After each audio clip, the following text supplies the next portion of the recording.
Voyons maintenant les différentes situations que nous allons rencontrer pour calculer des aires dans un repère quand on a des courbes représentatives de fonctions.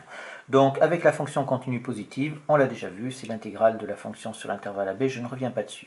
Maintenant, la question peut se poser, étant donné qu'on a tout fait avec les fonctions continues positives, qu'est-ce qui se passe si on a une fonction continue négative?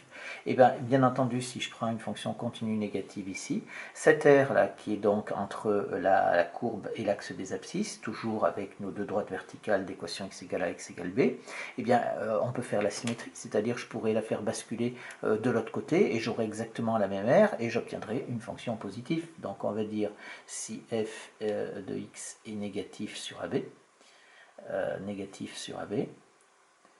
je peux dire alors eh bien, moins f de x est positif sur AB.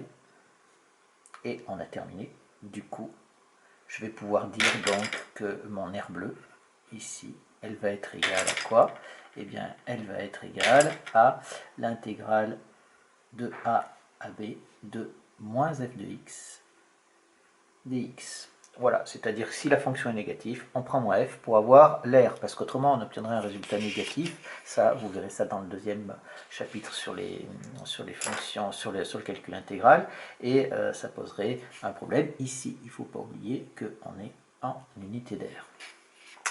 Si la fonction change de signe, si la fonction change de signe ici, on est donc sur l'intervalle AB, vous voyez qu'elle est négative là et elle est positive là, c'est ce qu'on comprend bien, hein, maintenant qu'on a ce qu'on vient de voir, on va dire tout simplement que l'aire ici, elle va être égale à l'intégrale de A, on va séparer en deux en fait, hein, on va calculer cette aire là, donc sur l'intervalle AC, ça va être donc de moins f de x dx, parce que la fonction est négative, et après on va ajouter l'intégrale de c à b de f de x dx, puisque là elle est positive, donc il n'y a pas de souci, c'est franchement très simple. Quelque chose qui va être un tout petit peu plus compliqué maintenant, c'est si on veut faire l'aire entre deux courbes, et c'est peut-être ce que vous rencontrerez le plus souvent. Alors, la première façon de voir, c'est ici, je prends donc f et g, qui sont deux fonctions qui sont continues sur un intervalle, et je prends une qui est plus grande que l'autre. De toute façon, après on inversera, c'est-à-dire qu'on fera exactement de cette façon-là. Si jamais la position relative des courbes change, eh bien on séparera les intervalles pour savoir laquelle est au-dessus, et on se débrouillera. Donc ici, j'ai pris la courbe de f qui est au-dessus de la courbe de g. Ces deux fonctions, bon, il y en a une qui est positive, il y en a une qui est positive et négative, peu importe, on veut savoir l'aire qu'il y a ici entre les deux courbes.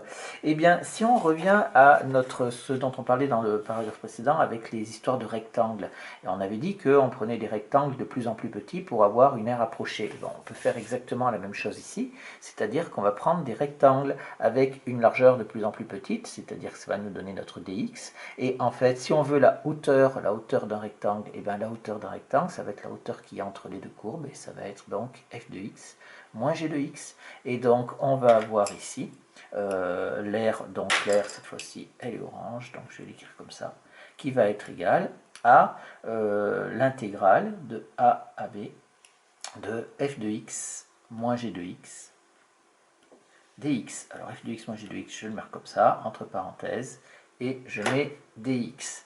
Voilà. En règle générale, on va le marquer ici, en règle générale, si on ne veut pas se préoccuper du signe de f de x et g de x, on dira que l'aire est égale à l'intégrale de a à b de valeur absolue de f de x moins g de x dx. Et ça nous permettra donc du coup de calculer l'intégrale. Alors l'intégrale avec les valeurs absolues, ça passe pas, c'est pour ça qu'il faudra passer toujours par f de x moins g de x, ou g de x moins f de x si g est plus grande. Avec la valeur absolue, je tiens à préciser ici qu'on aurait pu le mettre également là. D'accord ?